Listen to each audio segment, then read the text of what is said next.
My name is Celeste Harrington, 38 years old. The rain hadn't stopped for 3 days, and by now it felt personal, like the sky itself was mourning. Each drop drummed against the tall windows of Greenwood Funeral Home, sharp and relentless, matching the hollow rhythm of my breaking heart. The air smelled of damp earth and lilies, heavy with grief. Inside, silence hung between whispered condolences, broken only by the shifting of chairs and the muffled sobs of family members. 2 mahogany caskets stood side by side, polished so well they caught the reflection of the dim chandelier above. My parents, my anchors, gone within days of each other. Mom's cancer had drained her slowly, stealing her laugh one day at a time. Dad's heart gave out 3 days later. The doctor called it medical inevitability, but I knew better. My father simply couldn't live without her. He didn't want to. I stood at the front in my black dress, hands gripping tissues that had long since lost their use. Beside me, my children pressed close. Kimberly, my 16-year-old, fought for composure, but streaks of mascara betrayed her brave front. Eric, 14, clenched his jaw so tightly it reminded me of my father's stubborn expression. And little Sharon, just 8, clutched her stuffed rabbit as if it were the last safe thing in her world, whispering questions I couldn't answer. Around us, people murmured stories about my parents' lives. 47 years of marriage, Sunday dinners, the way Mom could turn scraps into feasts, Dad's tireless work at the mill. Their legacy was devotion, the kind of love people envy but rarely find, a love that endures. I tried to focus on those words, but all I felt was absence, an echoing void where my parents' laughter should have been. And then Martin leaned closer. My husband of 18 years, the man who'd once sworn to love me through sickness and health, through joy and sorrow. His breath was warm against my ear. I want a divorce, Celeste. It's over. For a heartbeat, the world froze. The rain outside silenced, as if the storm itself paused to hear his betrayal. My blood ran cold, and I couldn't move, couldn't breathe. I thought I had misheard, that grief had warped his words. Slowly, I turned to look at him. His eyes, cold, gray, detached, met mine without a flicker of regret. No tenderness, no hesitation. Only impatience. As though my parents' funeral was a nuisance keeping him from something more important. What did you say? My voice was barely a whisper, trembling. You heard me. He straightened his tie, the silk one I had bought him for our anniversary years ago. We'll discuss the details when we get home. Try to keep it together for the kids. And then he walked away, just like that, as if he had commented on the weather, not detonated my world in the middle of my parents' burial. I stood frozen, surrounded by mourners who were paying respects to my parents, oblivious that my husband had just gutted me. A double grief wrapped around me like a shroud. My parents were gone, and now, in the same breath, so was my marriage. Kimberly slipped her trembling hand into mine. Her eyes were wide, searching my face. Mom, what's wrong? You look like you've seen a ghost. Maybe I had. The ghost of the man I thought I married. The ghost of the life I thought we had built together. Across the room, Martin shook hands with my uncle, smiling that perfect practice smile he wore in courtrooms and client meetings. To everyone else, he looked like the devoted husband standing by his grieving wife. Only I knew the truth. Only I knew the venom he had whispered into my ear. Time to strike when I was most defenseless. Something dark and sharp pressed against my chest, replacing what little warmth I had left. Betrayal has a sound. It's the echo of a coffin lowering into the ground, while the person beside you decides your love story is finished. Martin thought he had chosen his moment wisely, that in my devastation I wouldn't have the strength to fight back. He thought grief would silence me. But Martin had forgotten something. He had forgotten who I was beneath the shattered daughter, beneath the obedient wife, beneath the mother, barely keeping it together. I was my father's daughter, and my father had taught me that sometimes the only way to survive a predator is to become one yourself. The rest of the funeral blurred, like a nightmare replaying behind fogged glass. Pastor Paul spoke about my parents' devotion, their kindness, their unwavering loyalty. Each word felt like salt in the wound because the man standing behind me had just spat on everything they embodied. As people lined up to offer hugs and whispered prayers, I stood numb, clinging to my children as though they were the only proof I had left that I was alive. Martin hovered near the door, shaking hands, thanking people for coming, while keeping his phone in his other hand, already distracted, already gone. When it came time for the burial, the sky stayed heavy with gray. I stood between Kimberly and Eric, holding Sharon in my arms because she refused to let go. My siblings gathered around. The caskets descended, ropes creaking as they lowered into the earth. Dirt hit the wood with dull, final thuds. Each sound shattered another piece of me. Kimberly wept softly. Eric's tears slid silently down his face, and Sharon buried her face into my shoulder, wailing for her grandmother. Martin stood apart, checking the time on the watch I had sacrificed months of work to buy him for Christmas. Detached, impatient, as if even this moment bored him. That was when I felt it. Something inside me breaking. Not just my heart, but my illusions. The version of myself who believed in his promises was buried in that cemetery too. As we turned to leave, Martin stepped close again, his hand resting on my shoulder for show. To anyone watching, it looked like comfort, but his grip was cold, mechanical. He had calculated this moment, waiting until I was broken, waiting until the earth itself was swallowing my parents, to deliver his killing blow. And yet, as his hand fell away, I realized something he hadn't. This wasn't the end of me. It was the end of him. He just didn't know it yet. After the funeral, I lay awake that night in the emptiest bed I'd ever known. The guest room door clicked shut down the hall. Martin had made good on his cold declaration, and for the first time in 18 years, silence spread between us like a chasm.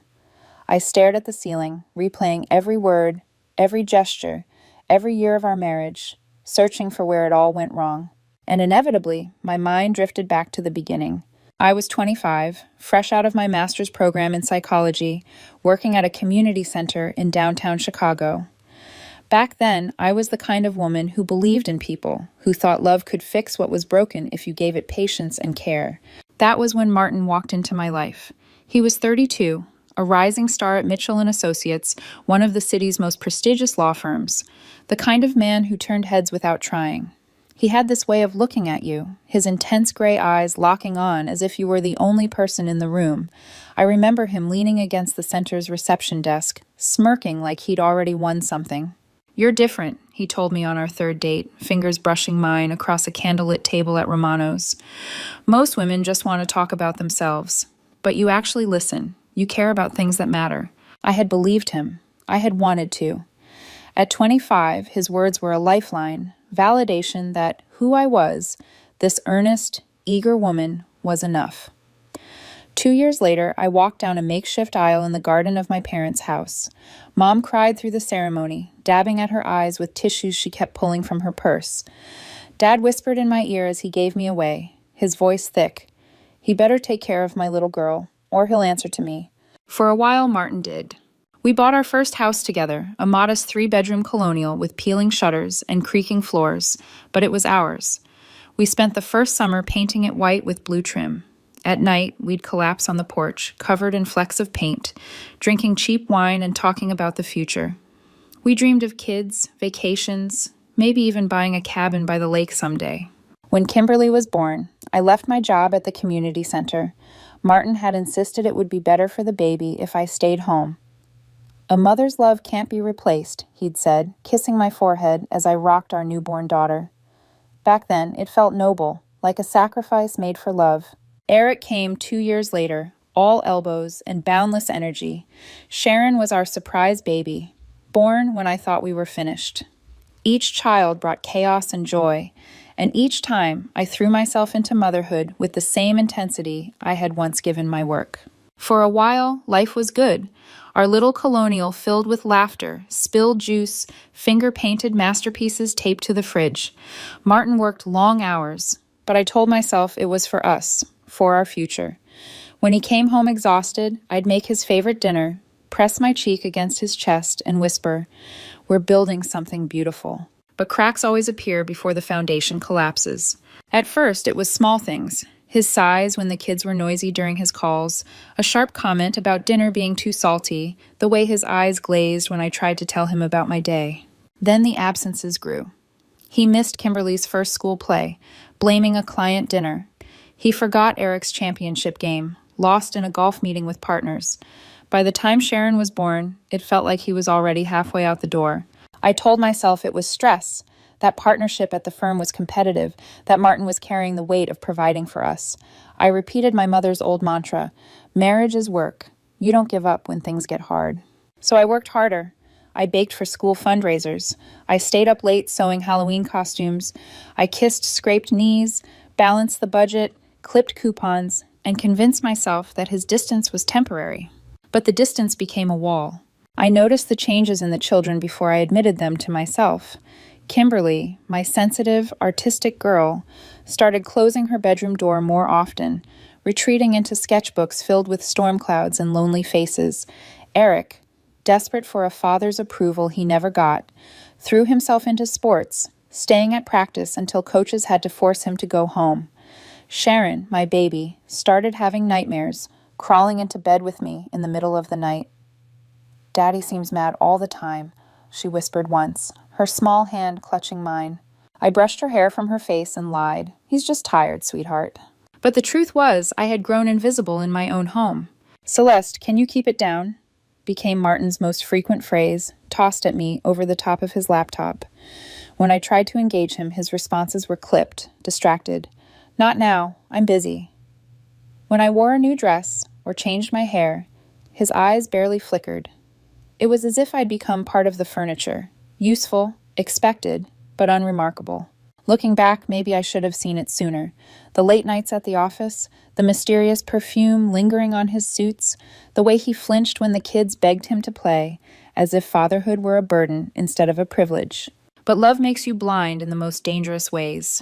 I told myself he was loyal, that he was sacrificing his presence now to build us a better tomorrow. I told myself that was love. The final months before my parents' deaths were the hardest. Mom's cancer worsened, and I spent nights at the hospital holding her hand, watching her fade. Dad sat by her side, their fingers intertwined, even as machines beeped around them. And Martin? "I'm not good with that stuff, Celeste. You handle it." So I handled it, alone. I sat in hospital chairs, fed Dad when grief made him forget to eat, juggled the kids' schedules, and planned funeral arrangements, all while Martin buried himself in work and excuses. I kept telling myself we could fix it, that somewhere behind the cold stranger who shared my bed was still the man who once danced with me barefoot in the kitchen, who used to bring me coffee in bed on Sunday mornings. But even as I tried to hold on, I felt something slipping, like standing on the shore, watching a ship sail away no matter how hard you call after it. The night before the funeral, I found Martin at his desk, typing furiously. My eyes were red, swollen, my body heavy with exhaustion. I stood in the doorway, desperate. "Tomorrow is going to be really hard for me," I said softly. "Could you maybe put work aside and just be there?" He didn't even look up. "Celeste, I have deadlines. The world doesn't stop because your parents died." Your parents. Not our loss. Not my in-laws. Your parents. As though they were strangers. Not the people who had babysat his children, welcomed him to every holiday dinner, called him son. That's when I should have known. That's when I should have seen what was coming. But grief has a way of drowning you, making you grasp for anything that keeps you afloat, even if it's only driftwood. I wanted to believe he was still the man I had married. I wanted to believe love could conquer anything. I was wrong. And yet, a small ember glowed inside me that night, hidden beneath layers of denial. A voice whispering that love doesn't always conquer. It sometimes transforms into something much more dangerous. Something Martin would regret underestimating. The night before the funeral should have been sacred. Time to prepare myself for the hardest goodbye I'd ever face. Instead, it became the moment that carved a permanent scar into my heart. I remember standing in the doorway of our bedroom. The air smelled faintly of ink and coffee, and the glow of Martin's laptop bathed his face in cold blue light. He was typing furiously, his jaw set, his expression detached. For a second, I just watched him, trying to reconcile this man with the one I had once fallen in love with. "Martin," I said softly, my voice almost breaking, "tomorrow is going to be really hard for me. Could you maybe just put work aside? Just be there for me?" He didn't even lift his head. His fingers clicked against the keys like I was invisible. "Celeste, I have deadlines. The world doesn't stop because your parents died." Your parents, not our loss, not my in-laws, just yours. The words sliced deeper than he knew. My parents had welcomed him into their lives like a son. They'd babysat our kids, prayed for his success, toasted to our marriage every holiday. They'd loved him unconditionally, and now he spoke of them like they were a burden, an inconvenience to his schedule. I should have seen it then, should have understood what those words meant, but grief blurred my vision. I clung to denial, telling myself he was just tired, just stressed, that the man I had once known was still somewhere inside the stranger before me. But deep down, an icy dread had already settled in my stomach. The morning of the funeral, I woke before dawn. The house was silent, except for the sound of Martin humming in the shower. Humming. My parents lay in caskets, and my husband was humming like it was any other day. I stumbled to the kitchen. Kimberly sat at the table in her black dress, spoon clinking against a bowl of untouched cereal, tears dripping into the milk. Eric stood stiff by the window in his too small suit, shoulders squared like he thought strength could shield him from sorrow. Sharon sat in her booster seat, clutching her rabbit, her eyes wide and confused. "Why can't Grandma and Grandpa just wake up?" she asked for the 5th time that week. "Sometimes," I whispered, swallowing the lump in my throat, "people get so tired, they need to sleep forever." How do you explain death to an 8-year-old? How do you explain that the 2 people who loved her most besides me were gone forever? Martin came downstairs, adjusting his charcoal suit. He looked polished, immaculate, like he was heading to court, not to bury the only parents I'd ever had. He grabbed a piece of toast, eyes glued to his phone. "Martin," my voice cracked, "could you maybe help me with the kids this morning? This is really hard for them." He glanced up, annoyed. "What do you want me to do, Celeste? They're upset. It's normal. They'll get over it." Kimberly's head snapped up, her eyes flashing with a fury that was all my father's. "Get over it? They're our grandparents." "Kimberly, don't raise your voice at me." His tone was sharp, the same tone he used when she forgot to clean her room. "Why not?" she shouted back, voice cracking. "You don't even care that they're dead." Before I could stop her, she bolted upstairs, slamming her bedroom door so hard the walls shook. Martin sighed, shaking his head like she was being dramatic, like her grief was an inconvenience. "She's 16. She'll outgrow it." Something inside me twisted. "She just lost her grandparents, Martin. The only grandparents she really knew. Yours barely visit once a year. She adored mine. And you—" My voice cracked. "You can't even pretend to care?" He sighed again, long and weary, like a man forced to endure a nagging wife. "I care, Celeste. But falling apart won't bring them back. Someone has to keep it together." Keeping it together. That's what he called it. I called it abandonment. At the funeral service, the room was packed. Pastor Paul spoke about my parents' devotion, their 47 years together, the way they'd never once looked elsewhere for love. Listening to his words, I realized with a sick ache how far I had strayed from their example. They had shown me what loyalty looked like, and I had settled for scraps. Martin sat beside me, miles away. He checked his phone whenever he thought no one was looking. His thumb scrolled while my children wept, while I fought to hold myself together.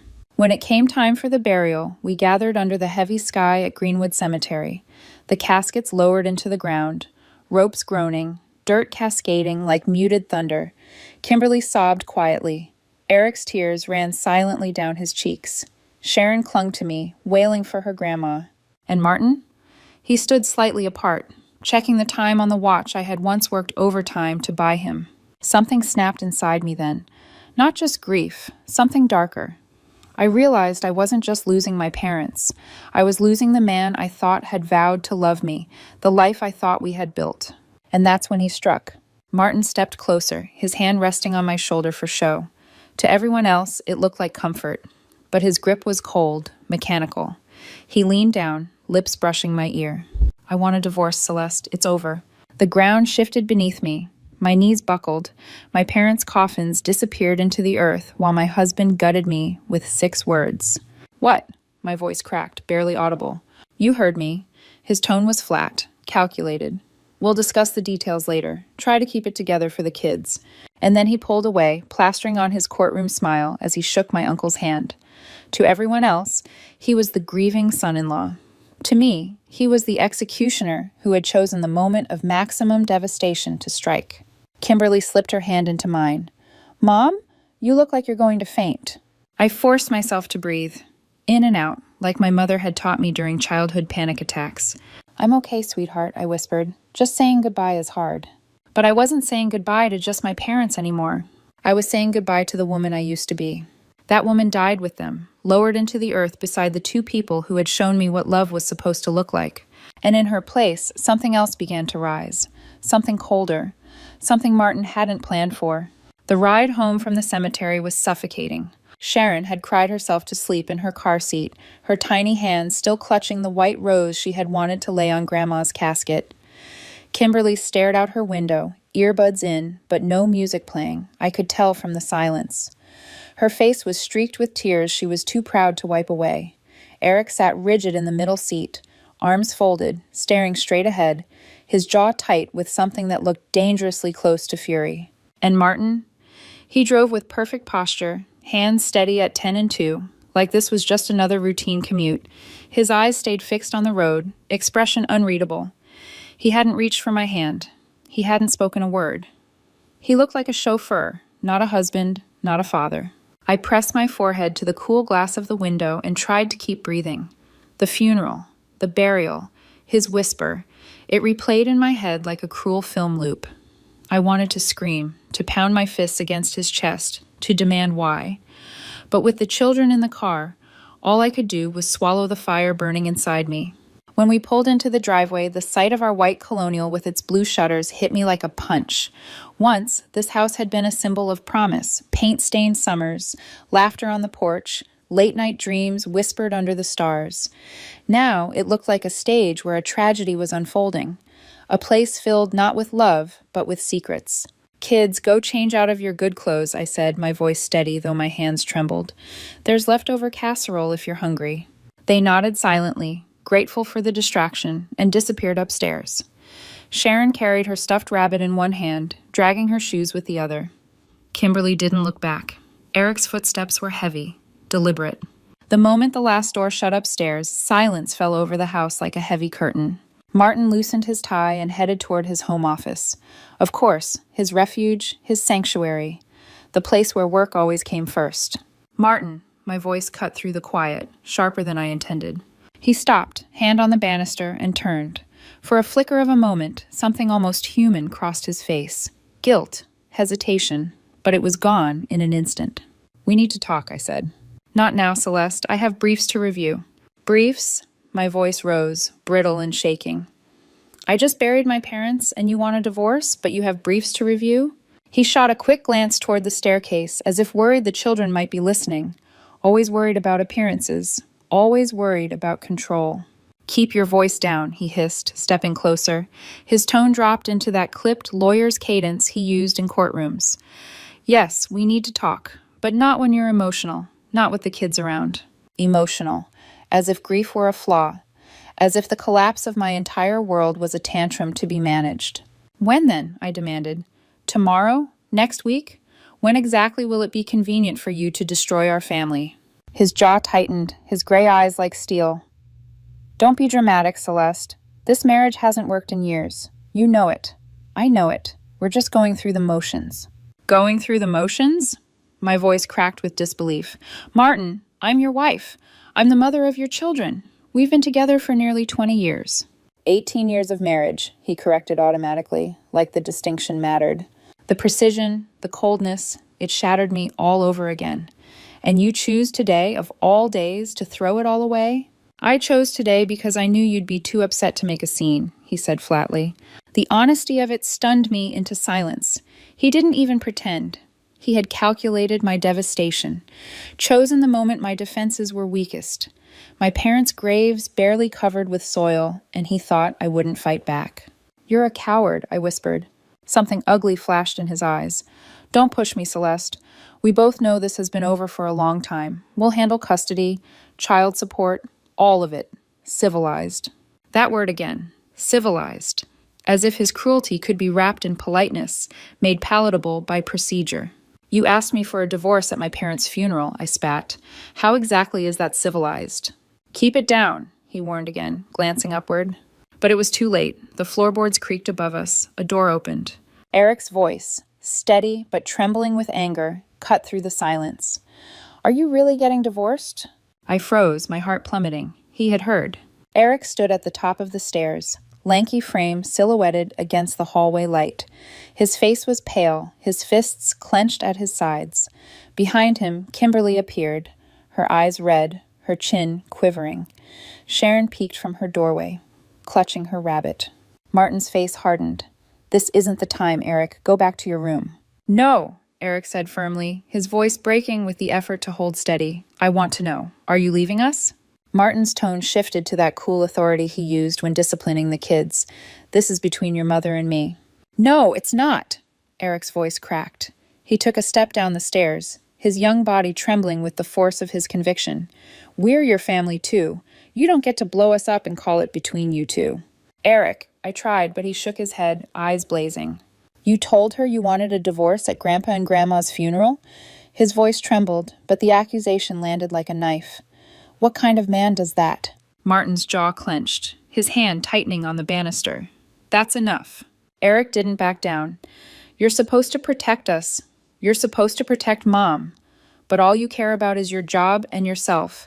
You don't even care that Grandma and Grandpa are dead. You don't even care about us." Silence swallowed the room. Kimberly was crying openly now. Sharon whimpered, pressing her rabbit to her face. My heart cracked wide open, watching my children bear wounds they shouldn't have to carry. "Go to your rooms," Martin ordered sharply. "No," Eric said again, this time more quietly, but with a strength that startled me. He turned to me, his eyes glistening. "Mom, don't let him do this. Don't let him leave us." Tears burned my eyes. I wanted to promise. I wanted to tell him everything would be okay, but the truth choked me. I didn't know what okay looked like anymore. Martin's voice cut like a blade. "Celeste, we'll finish this later. For now, put the children to bed." And then he turned, walking into his office, the door clicking shut like a verdict. The hallway was thick with silence. Kimberly wiped her cheeks and whispered, "Mom, please don't let him take us away." I gathered them all into my arms, Kimberly trembling, Eric burning with fury, Sharon sobbing softly into my chest. I couldn't give them the promise they wanted, not yet, but as I held their broken little bodies against mine, I made a silent vow. If Martin thought I would crumble, he had underestimated me. He hadn't just declared war on me, he had declared war on my children. And for them, I would fight. That night, the house carried a silence I had never heard before. Not the soft kind that settles after bedtime, but a brittle, fragile quiet that threatened to shatter with one wrong breath. I tucked Sharon into bed first. Her cheeks were still streaked with tears, her little rabbit clutched tight against her chest. She blinked up at me, her eyes wide and glassy. "Mommy," she whispered, "why was Daddy so mad? Did we do something bad?" The question sliced through me. I smoothed her hair back, kissed her forehead, and forced a smile I didn't feel. "No, sweetheart. You didn't do anything wrong. Daddy and we just have some problems we need to work out." Her lip trembled. "But you still love each other, right? Like Grandma and Grandpa loved each other?" I froze. My mother's final moments flashed before me, her frail hand clinging to my father's, her voice whispering, "I'll wait for you." They had been each other's entire world until the very end. And now, my daughter was asking me if her parents' love had the same strength. I swallowed hard. "We both love you, Sharon. That will never change." She studied me for a long time, as though she sensed I hadn't really answered her question. Finally, she closed her eyes and curled closer to her rabbit. I stayed until her breathing evened out, then slipped from the room, carrying her unspoken fears with me. In the hallway, I found Kimberly waiting. She leaned against the wall, arms crossed, eyes red from crying. "Mom," she said, her voice low, "just tell me the truth. You and Dad, you're getting divorced, aren't you?" I hesitated. She was only 16, still my little girl in so many ways, but old enough to see through lies. "We're having problems," I admitted carefully. "Your father thinks—" "He doesn't think," she snapped, her voice cracked with anger. "He doesn't care. He missed my play. He forgot Eric's game. He barely looks at Sharon. And now—" She broke off, tears spilling fresh. "How could he do this? How could he tell you at the funeral? Who does that?"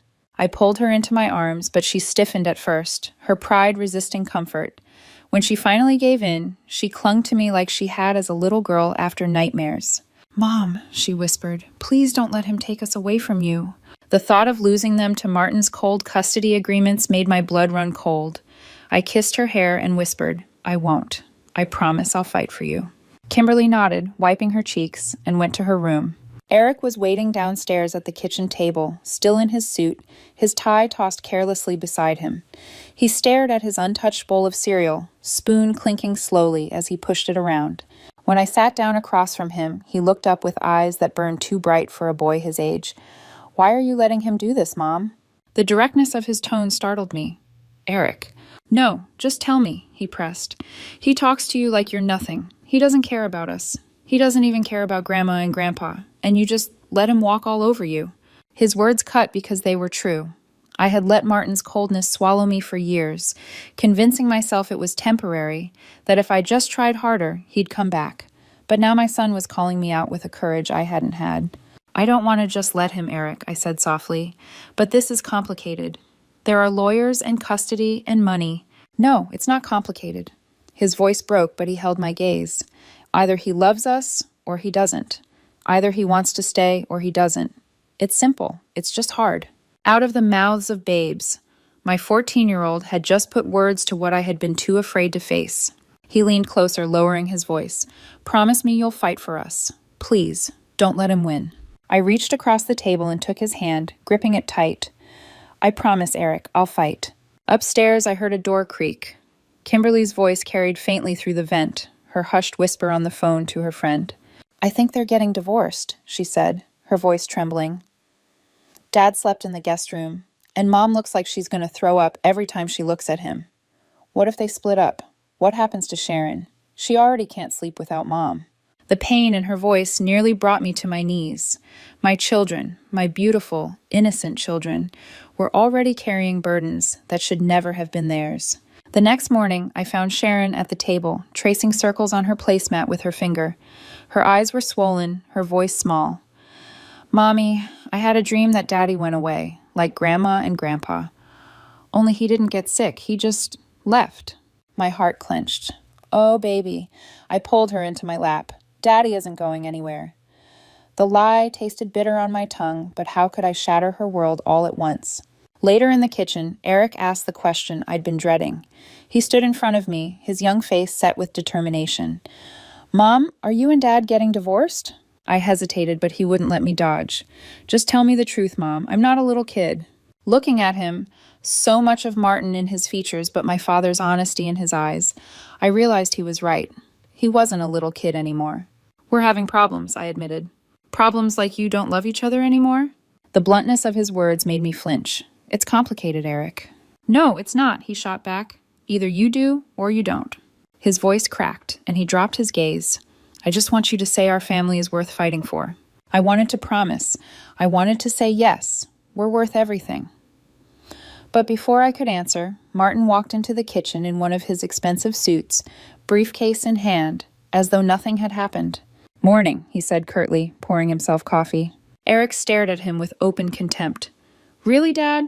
You're just going to work? Like everything's normal?" "Everything is normal," Martin said coolly. "I have meetings." "No, it's not normal," Eric's voice rose, shaking with fury. "Mom just buried her parents yesterday, and you told her you want a divorce at the funeral. Nothing about this is normal." My breath caught. Eric had heard. Somehow, he had heard Martin's whispered betrayal at the graveside. Martin's jaw tightened. "That's between your mother and me." "No, it's not." Eric squared his shoulders, looking more like a man than a boy. "It's between all of us. We're your family too, remember?" The room went silent. Kimberly appeared in the doorway, eyes wet, Sharon peeking from behind her. My children weren't blind anymore. They weren't fooled by Martin's performance of control. They had seen the cracks, felt the coldness, heard the truth. And in that moment, I knew they would never forget.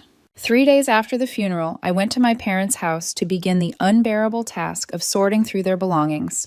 The house smelled faintly of cinnamon and wood polish, just as it had when I was a child. Every corner whispered memories. Dad's laughter echoing from the den, Mom humming in the kitchen, the sound of the old clock chiming in the hallway. I thought it would comfort me. Instead, it suffocated me. The rooms were too quiet now. The curtains hung still. The only movement came from dust motes drifting lazily through the sunlight. It felt wrong, obscene, to begin dismantling a life that had been so full just weeks ago. But someone had to do it, and like always, that someone was me. I started in the kitchen, pulling open drawers, stacking dishes, trying to focus on the practical. But grief has a way of ambushing you. My mother's apron still hung on the hook, her handwriting still scrawled across notepads by the fridge. On the counter sat her old recipe box, the one she'd guarded for years, as if it contained treasure. With trembling hands, I lifted the lid. Inside, beneath the worn index cards of Sunday roast and Grandma's lemon pie, lay a manila envelope. My name was written across the front in her careful script. For Celeste, when you need to remember who you are. I froze, my heart pounded so loud I could hear it in my ears. With shaking fingers, I opened the envelope. Inside was a letter, dated just 2 weeks before she died, and a small brass key I didn't recognize. I unfolded the letter slowly, almost afraid of what her last words might be. My dearest daughter, if you're reading this, then I'm gone, and I pray that I was wrong about what I suspected. But knowing your stubborn heart, you're probably still making excuses for him, still believing that love can fix what was never really whole. I stopped breathing. The words burned across the page. She had known. Celeste, there are things you need to know, things I should have told you years ago, but I kept hoping I was mistaken.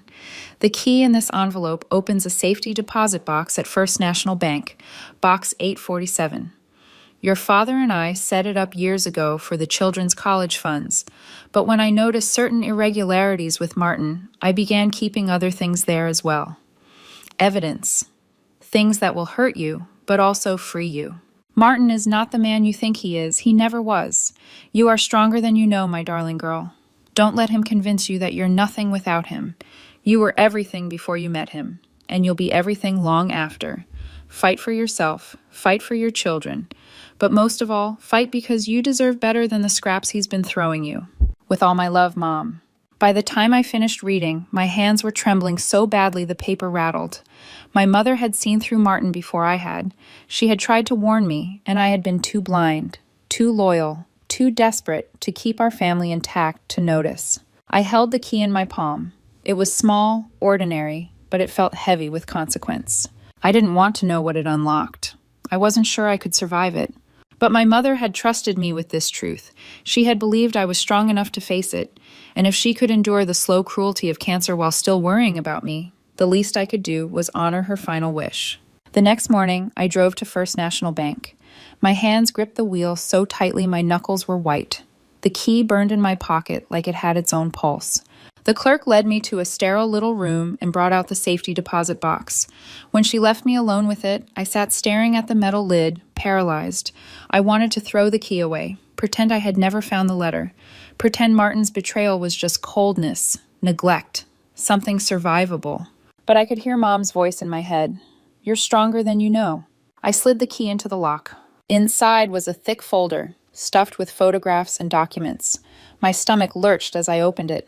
The first photograph stopped my breath. Martin, standing outside Romano's, the very restaurant where he had once told me I was different. But he wasn't looking at me. He was holding another woman, kissing her like she was his world. She was blonde, striking, about 30. The timestamp on the photo? 18 months ago. My throat closed.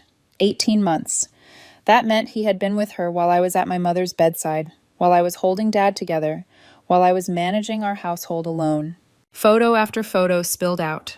Martin and the same woman entering a hotel together, leaving hours later, her hand resting on his chest as he laughed at something she said. They looked happy. He looked younger, freer, like the man I had once married, only he had saved that man for her. I turned to the documents, my hands shaking. Bank statements. Withdrawals from our joint account that didn't match his salary. Money missing from the college funds. Deposits into a secret account in his name only. Then the credit card statements. Charges from jewelry stores. Thousands of dollars for diamond bracelets, pearl earrings, sapphire pendants. Not one of those gifts had been for me. There were hotel receipts, weekend trips to Aspen, Napa Valley, seaside bed and breakfasts. Trips he'd told me we couldn't afford. Vacations I had begged for but was told the budget was too tight. All while he was living a second life with her. At the bottom of the folder was a business card. Dakota Jensen, private investigator. Paper-clipped to it was a note in my mother's handwriting. Hired him 8 months ago after seeing Martin's car at the Marriott. Dakota is discreet and thorough. He has more evidence if you need it. I stared at the card until the letters blurred. My mother had known. She had hired a PI while I was busy defending Martin, while I was telling myself he was just stressed. She had carried this secret while fighting for her life, and she had died knowing her daughter was married to a liar. Tears blurred my vision, but beneath the grief, something else took root. Something colder, sharper. For 18 years, I had played by Martin's rules. I had believed his excuses, carried the weight of his absence, accepted the crumbs he threw me. But now I had proof. Every photograph, every receipt, every dollar stolen. It wasn't just betrayal, it was ammunition. I pulled out my phone and dialed the number on the card. Dakota Jensen, a steady male voice answered. This is Celeste Harrington, I said, my voice strange to my own ears. You worked for my mother. A pause. His voice softened. Mrs. Harrington, I'm sorry about your mother. She was a remarkable woman. She thought you had more evidence, I said. My hand gripped the phone so tightly it hurt. How long has he been cheating? There was silence on the other end, then a sigh. The current affair has been ongoing for 2 years, but there were others before that. How many? At least 4 I can confirm, possibly more. My stomach turned. Most of our marriage. Not just recently, not just since things had soured. From the very beginning, Martin had been living a lie. I closed my eyes, the room spinning around me. And the money? Stolen from joint accounts. Diverted to private ones. Jewelry, travel, gifts, all for women who weren't you. I have full documentation, Mrs. Harrington. My mother's letter lay on the table beside me. Her final words glared back. Fight for yourself. Fight for your children. Don't let him convince you that you're nothing. I need it, I whispered. Every detail, every receipt. Can you help me? Yes, Dakota said. But Mrs. Harrington, may I ask, what are you planning to do with this information? I stared at the photographs scattered across the table. Martin's smiling face in every one. The man I thought I knew, revealed as a fraud. My voice was cold when I answered. I'm planning to stop being his victim, and I'm going to make him pay. The night after I spoke with Dakota, I couldn't sleep. I lay in bed staring at the ceiling, the folder of photographs and statements tucked beneath my nightstand like a monster waiting to pounce. Each time I closed my eyes, the images returned. Martin laughing with her, Martin buying her jewelry, Martin stealing from our children's future to bankroll his secret life. And yet, what haunted me most wasn't the betrayal itself. It was the realization that my mother had known. She had carried the truth while dying, too weak to confront me directly, but strong enough to leave a trail I couldn't ignore. Her voice echoed in my head. Fight for yourself. Fight for your children. The next morning, after dropping the kids at school, I called Dakota back. I need everything you've got, I said. Every piece of evidence. I don't care how ugly it is. We agreed to meet at a quiet cafe outside the city, one of those places with cracked vinyl booths and the smell of burnt coffee lingering in the air. Dakota was waiting when I arrived. Mid-40s, clean-shaven, sharp eyes that looked like they missed nothing. Mrs. Harrington, he greeted me, standing politely. I brought everything. He slid a thick file across the table. The folder looked harmless, almost mundane, but I knew it contained the truth that would either break me or finally set me free. I opened it. The first pages were timelines, dates, locations, notes on Martin's movements. Then came more photographs. Martin with the blonde woman, Melissa Kane, Dakota explained, an attorney at a rival law firm. They'd met at a legal conference 2 years ago. Since then, their relationship had grown into something much more serious. This isn't just an affair, Dakota said, his voice low. It's a partnership. I frowned. What do you mean? He tapped the file. Melissa and Martin have been meeting clients outside his firm, preparing to leave and start their own practice together. He's not only been unfaithful to you, Mrs. Harrington, he's been betraying his own firm, siphoning off cases to build something new with her. I stared at him, my stomach twisting. It wasn't enough that Martin had gutted our marriage. He was dismantling his career, too. He's stealing clients? Yes, carefully, quietly. But there's a pattern. I've documented meetings, phone calls, financial transfers. They've already rented office space downtown. I'd say they plan to announce within the next 6 months. I flipped through the documents, my hands trembling. In one photo, Martin and Melissa sat across from a man I recognized as one of Mitchell & Associates' top clients. The timestamp showed. It was the same evening Martin had told me he was working late. The betrayal kept multiplying like cracks in glass. My husband hadn't just been lying about his heart. He'd been lying about everything. Mrs. Harrington, Dakota continued gently, there's more. Of course there was. He's been moving money, significant sums, into accounts Melissa has access to. Not just from your joint savings, from client trust accounts at his firm. The words landed like a hammer. Client trust accounts? Isn't that illegal? Highly. If exposed, it's grounds for disbarment, even prison time, depending on the scale. My hands shook as I closed the file. So he's not just a cheater. He's a criminal. Dakota's eyes softened. I'm sorry, Mrs. Harrington. I know this is a lot to process. A bitter laugh escaped me. Processing ended when he whispered for a divorce at my parents' funeral. Now I'm just calculating. For the first time since all this began, I saw something flicker across Dakota's face. Respect. He leaned back, studying me. Most people in your position would collapse. You're already thinking about your next move. I have to, I said simply. I have 3 children depending on me, and Martin... My voice hardened.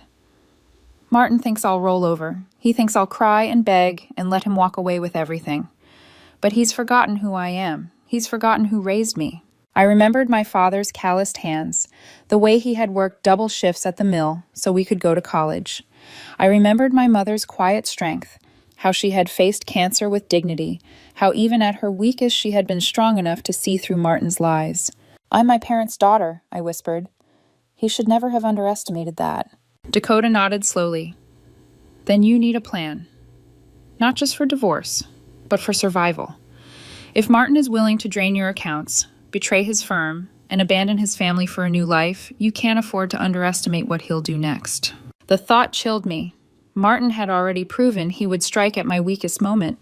What would he do if he knew I held proof of his crimes?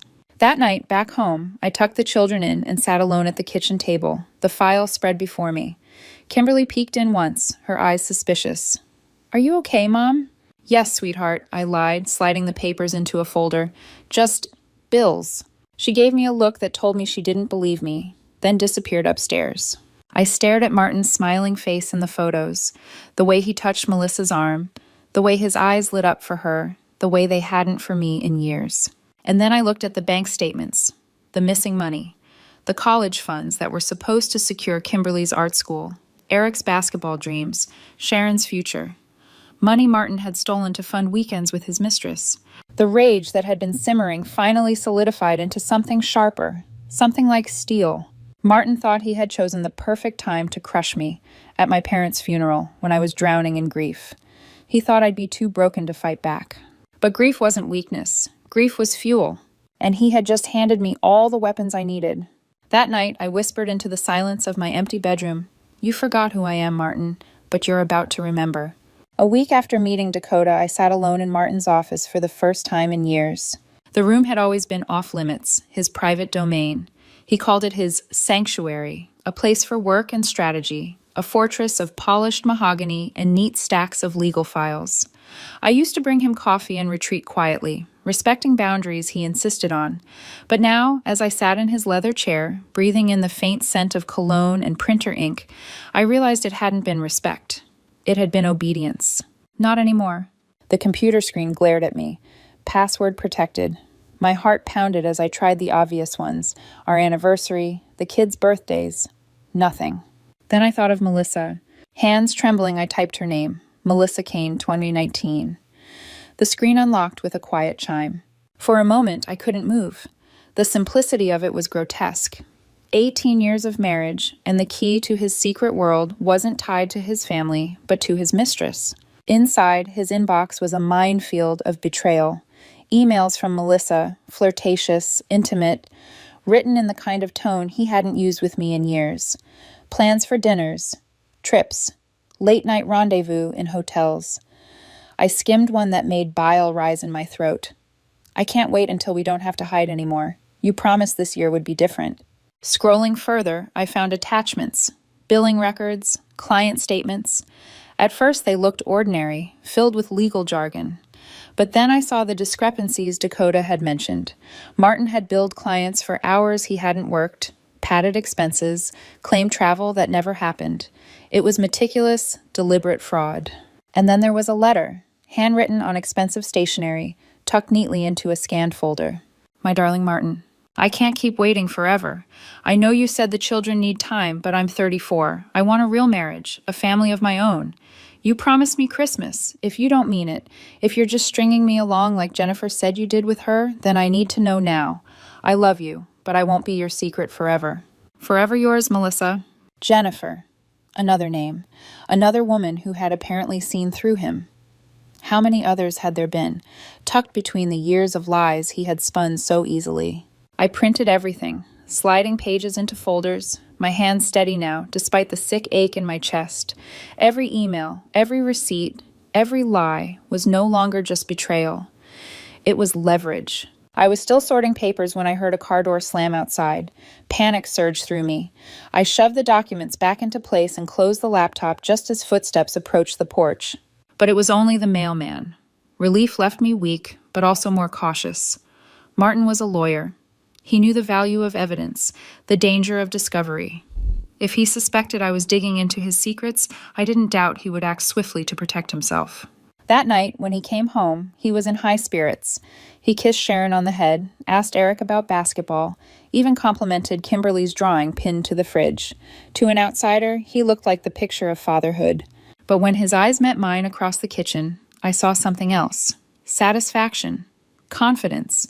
He thought he was in control, holding all the cards. He poured himself a glass of wine, loosened his tie, and leaned against the counter like a man who owned the world. "We'll need to talk soon, Celeste," he said lightly, "about how we'll divide things. I want this to be civilized." Civilized. That word again. Cloaking cruelty in politeness.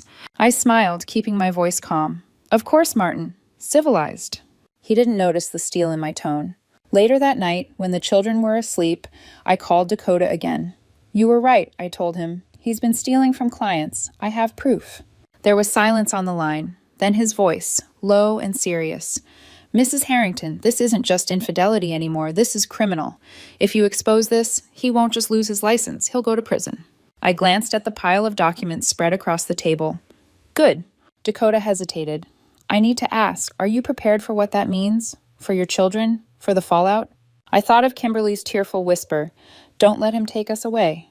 Of Eric's furious plea, "Promise you'll fight for us." Of Sharon's small voice in the dark, "Daddy just left in my dream."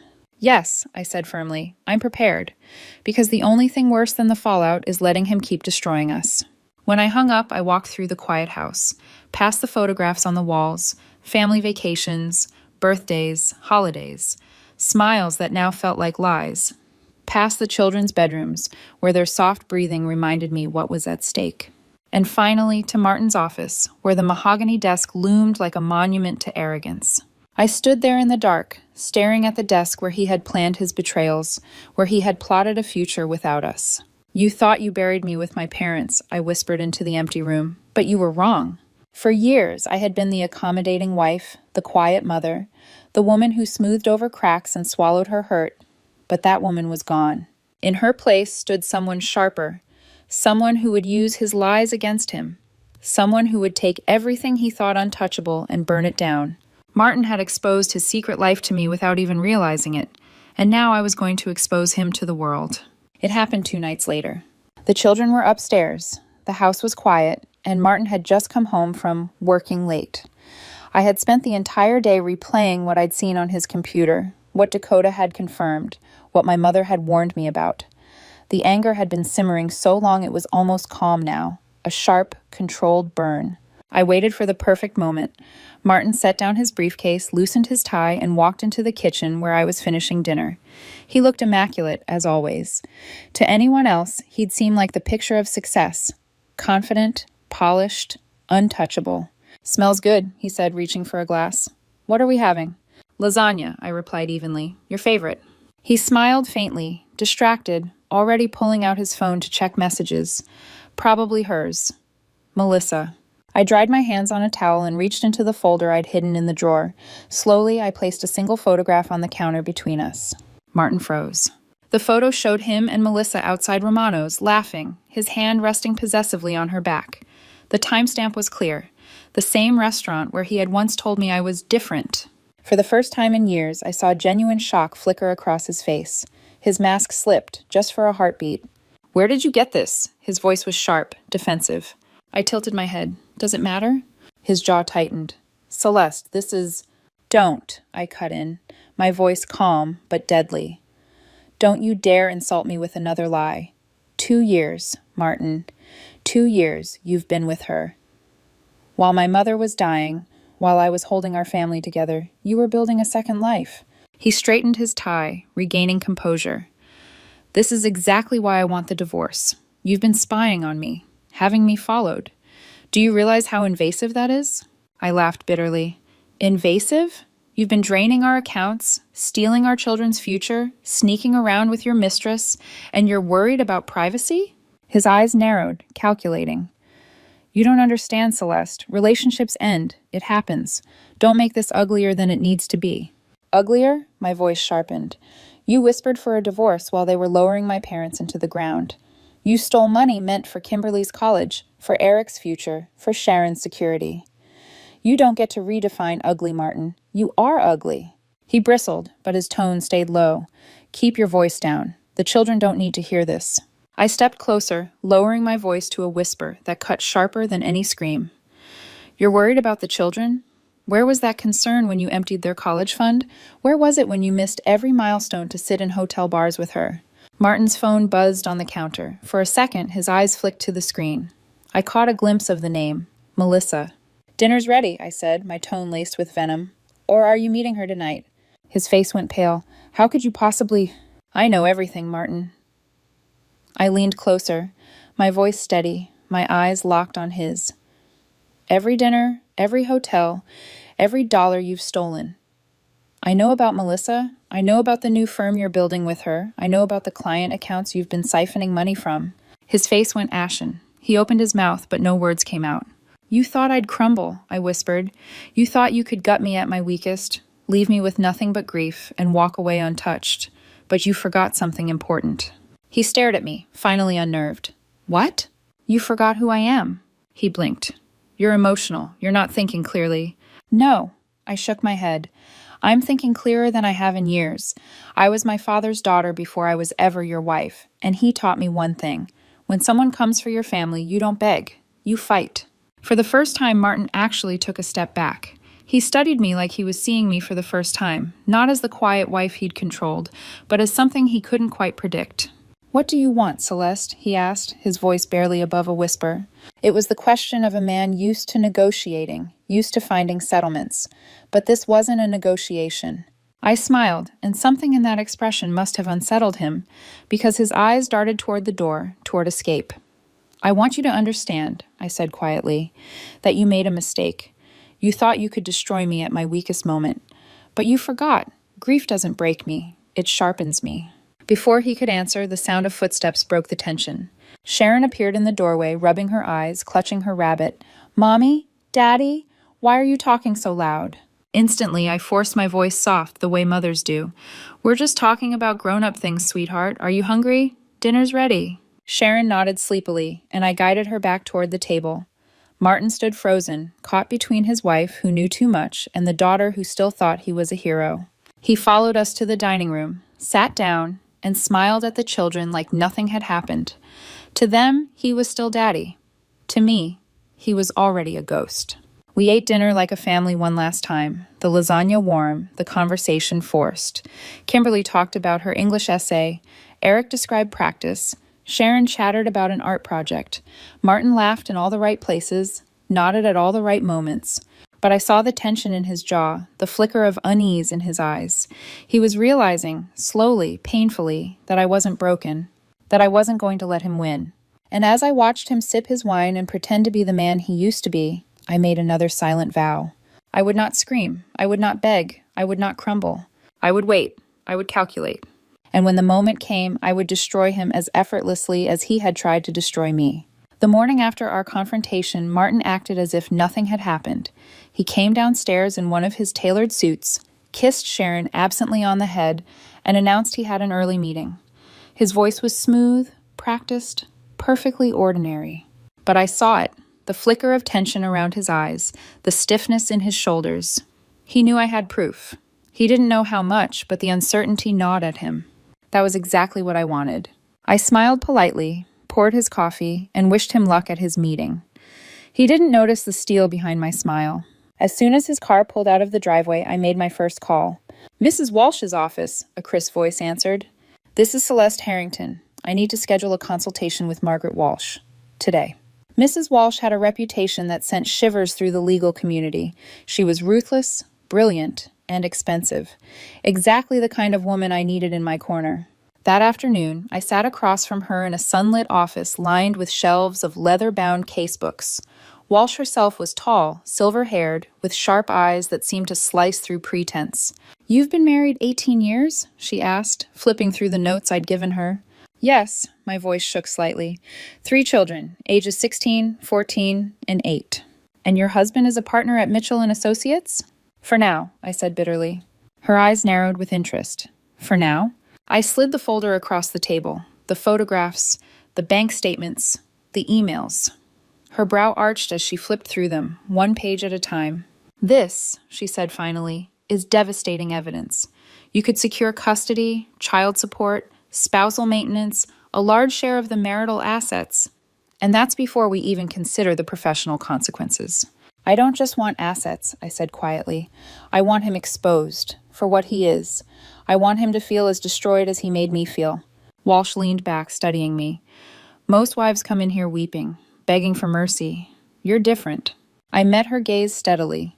He whispered for a divorce while they were lowering my parents into the ground.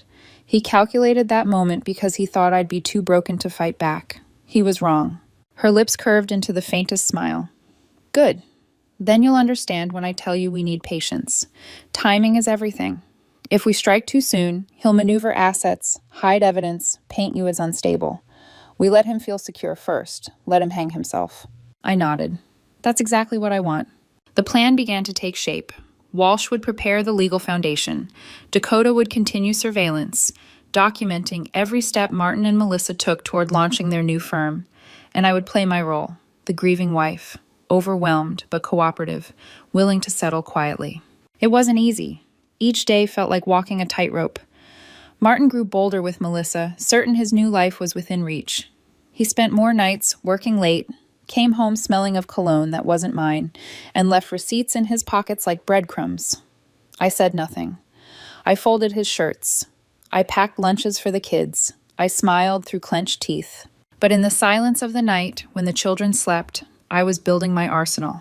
One evening, I tucked Sharon into bed and lingered in her room. She clutched her rabbit and whispered, "Mommy, promise me we'll always stay together, even if Daddy leaves." My throat tightened. "I promise, sweetheart. I'll always be here." Her small voice carried the weight of everything I was fighting for. Kimberly needed stability. Eric needed truth. Sharon needed safety. And I would give them all of it, even if it meant burning Martin's world to ash. Weeks passed. Dakota's updates painted the picture of a man sprinting toward his own destruction. Martin and Melissa met clients in secret. They filed incorporation papers. They signed a lease for sleek office space downtown.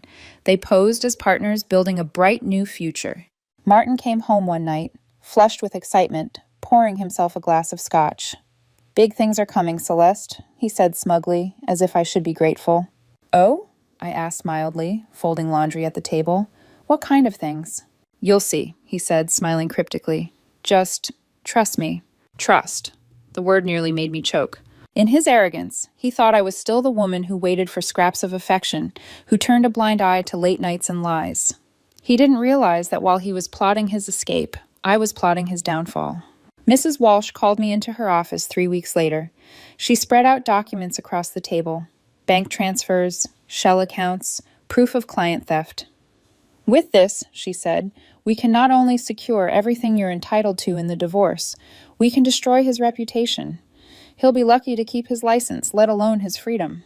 I traced my fingers over the documents. Each one was a nail in his coffin. "When do we move?" I asked. "Not yet," Walsh cautioned. "We wait until he fully commits to this new firm. Let him announce it. Let him show the world his shiny new life. Then we take it all away." Patience. It was the hardest part, but also the most powerful. So I played my role to perfection. I let Martin believe I was cowed, compliant. I let him think he had broken me. When he suggested we handle things amicably, I nodded. When he dropped hints about moving out, I smiled weakly, as if resigned. Behind closed doors, though, I sharpened my weapons. Dakota's file grew thicker, Walsh's strategy grew airtight, and my resolve grew unshakable. The children saw more than I wanted, of course. Kimberly caught me once, late at night, staring at photographs of Martin and Melissa. She didn't say anything, just quietly placed a blanket over my shoulders and whispered, "We'll be okay, Mom." Eric grew quieter, but sharper. He watched his father with a suspicion that bordered on hatred. Once, after Martin brushed past him on the way out, Eric muttered, "One day, he's going to regret this." And Sharon, sweet Sharon, kept asking if Daddy was going away like Grandpa. Each time I hugged her tighter, hating that her childhood was being stolen by his selfishness. Finally, the day came. I opened the morning paper, and there it was, a smiling photo of Martin and Melissa cutting a ribbon in front of gleaming glass doors. Kane and Harrington, LLP, a new force in corporate law. They looked radiant, triumphant, victorious. I smiled, because I knew. This was the peak, the height of their illusion, and soon it would be the beginning of their fall. The morning of the grand opening, I sat at our kitchen table sipping coffee while the city's legal journal lay open before me. The headline stretched across the page. Kane and Harrington, LLP, the future of corporate litigation. There they were, Martin and Melissa, standing shoulder to shoulder with scissors in hand, cutting a ribbon in front of their gleaming new office. His smile was dazzling, hers radiant. To the world, they looked like a power couple on the rise. To me, they looked like lambs walking into slaughter. I clipped the article, slid it into a folder marked Final Stage, and picked up my phone. "Mrs. Walsh," I said when she answered, "it's time." By noon, the trap was in motion. Martin was served first. The process server walked right into the lobby of his brand new firm, passed the champagne flutes and congratulatory flowers, and handed him a stack of papers in front of clients and staff. Criminal charges for embezzlement, ethics violations, a divorce countersuit demanding full custody and spousal support, backed by mountains of evidence. Dakota was across the street with a telephoto lens. Later, he'd show me the photos. Martin's confident grin freezing into shock, Melissa's champagne glass trembling in her hand as color drained from her face. But it didn't end there. At 12:30, Robert Mitchell, the senior partner of Martin's old firm, received Dakota's full dossier. By 1:00 p.m., security guards were inside Kane and Harrington confiscating files, computers, and client lists under court order. At 1:15, Hartwell Industries, their biggest stolen client, received the same file. By 2:00, they'd terminated their contract and issued a public statement condemning unethical practices. By 2:30, the legal journal that had praised them that morning received an anonymous package of documents. By 4:00, reporters were preparing an emergency edition. At 5:00, news stations across the city flashed breaking bulletins. Prominent attorney accused of massive fraud. Kane and Harrington firm under investigation. Lawyer leaves wife at funeral, now faces prison. I watched the first news segment from my living room with the kids. Kimberly sat stiff on the couch. Eric clenched his fists. Sharon curled against me with wide, confused eyes. The anchor's voice was cool, professional, merciless. Sources confirm that Martin Harrington, recently departed from Mitchell & Associates, has been accused of siphoning client trust funds over a 3-year period. Allegations include embezzlement, fraud, and financial misconduct. His new partner, attorney Melissa Kane, is also under investigation. We are told a complaint has been filed with the State Bar Association, and federal authorities may soon become involved. Then came the kicker. Harrington's wife, Celeste, has filed for divorce and full custody of their 3 children, citing years of deception and financial misconduct. Eric turned to me, eyes blazing. "You did this, didn't you?" I didn't answer. I didn't need to. Kimberly whispered, almost in awe. "You made him pay." Sharon's small voice broke the silence. "Is Daddy going to jail?" I hugged her tighter. "We'll let the courts decide, sweetheart. But no matter what happens, we'll be okay." The phone rang endlessly that evening. Reporters, friends, even distant relatives who had seen the news. I ignored them all. This night belonged to my children. We made popcorn. We watched a silly movie. We laughed louder than we had in months, the sound almost foreign in the house. But underneath, I felt the storm building. At 9 p.m., my phone buzzed with a text. "Martin, what have you done?" I stared at the screen for a long time. Then I deleted the message without replying. Because the truth was simple. I hadn't done anything Martin hadn't done to himself. I had only lit the spotlight on his sins. By the next morning, the circus had arrived. News vans lined our street, cameras pointed at our windows, helicopters buzzed overhead. Kimberly peeked out the blinds, groaning. "Mom, everyone at school is going to know. It's everywhere." I cupped her face in my hands. "Let them know. None of this is your fault. None of it touches who you are." But she didn't look convinced. And Eric, my steady, angry boy, looked like he wanted to punch the world. "Eric," I said firmly, "anger won't protect us. Truth will, and now everyone knows the truth about him." By afternoon, Martin was summoned for questioning. Photos of him leaving the courthouse splashed across every news site. Gone was the confident smile. In its place, sweat, a clenched jaw, eyes darting like a man cornered. Melissa was pictured behind him, her perfect hair disheveled, her expression panicked. For all their planning, for all their arrogance, they had underestimated the power of exposure. That evening, when I tucked Sharon in, she whispered, "Mommy, is Daddy bad?" The innocence of the question nearly undid me. "No, baby," I said softly, stroking her hair. "Daddy made bad choices, but we don't have to make the same ones. We can choose better." She nodded sleepily, satisfied with the answer, but I lay awake for hours afterward, because the truth was harsher than anything I could tell her. Martin wasn't just a man who made bad choices. He was a man who thought he could destroy lives without consequence. And tonight, for the first time, he knew he was wrong. 6 months later, I sat in the gallery of a federal courtroom, my hands clenched in my lap, my children seated on either side of me. Martin stood before the judge, not in a tailored suit, but in an orange jumpsuit, shackled at the wrists. His once proud shoulders had slumped. His hair, once immaculately styled, was unkempt. He looked smaller somehow, diminished. "Mr. Harrington," the judge intoned, her voice sharp as a blade, "you have systematically betrayed the trust of your clients, your firm, and your family. You stole money meant to secure your children's futures. You used your position as an officer of the court to commit fraud, embezzlement, and theft over the course of years." Martin stared straight ahead, his jaw tight, his hands trembling despite his attempt to appear composed. "What makes your crimes especially egregious," the judge continued, "is the calculated nature of your deception. This was no lapse in judgment. This was deliberate, repeated misconduct.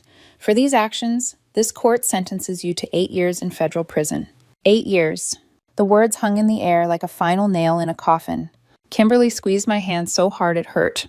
Eric sat rigid, fury burning in his eyes. Sharon leaned against me, whispering, "Mommy, why is Daddy wearing those clothes?" I kissed the top of her head, my throat tight. Because when people break the rules this badly, they have to face the consequences. Melissa had already been sentenced. 3 years in minimum security, reduced for cooperation. She had thrown Martin to the wolves, painting herself as manipulated, naive, blinded by love. Maybe some of that was true. Or maybe she was just smarter than him when it came to survival. Either way, Martin was left alone, his empire reduced to dust. As the bailiff led him away, shackles clinking, he glanced toward us. Our eyes met, just for a heartbeat.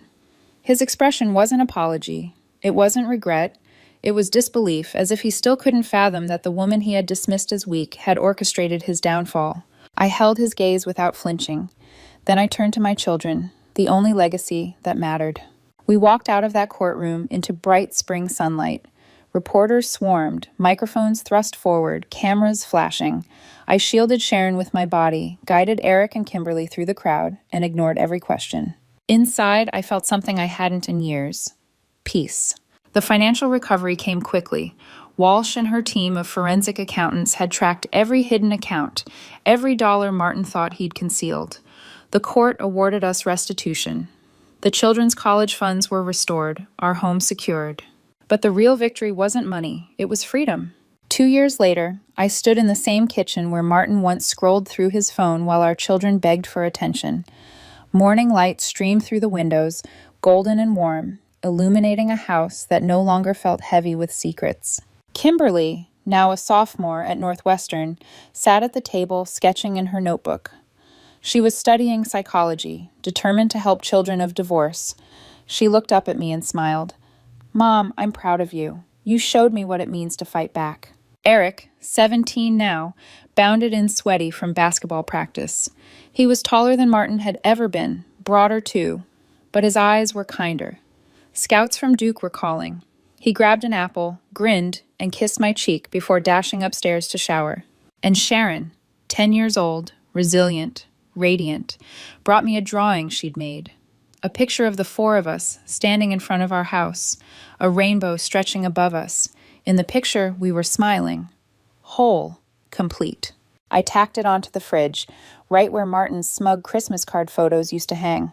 That night, when the children were asleep, I sat in what used to be Martin's office.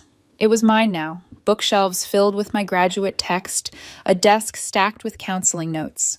I had gone back to school, finished my degree, and returned to the community center where I'd once worked.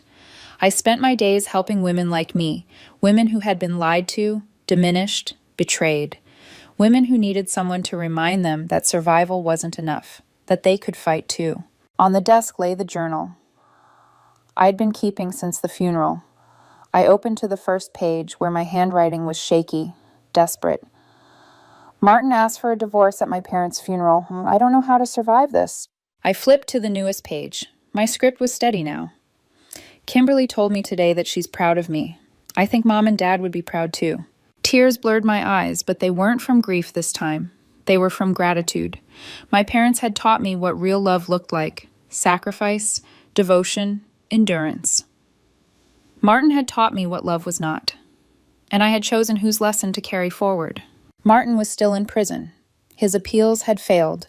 Melissa had moved on, no longer returning his letters. His law license was gone. His name, once polished in Chicago's legal circles, was now shorthand for betrayal.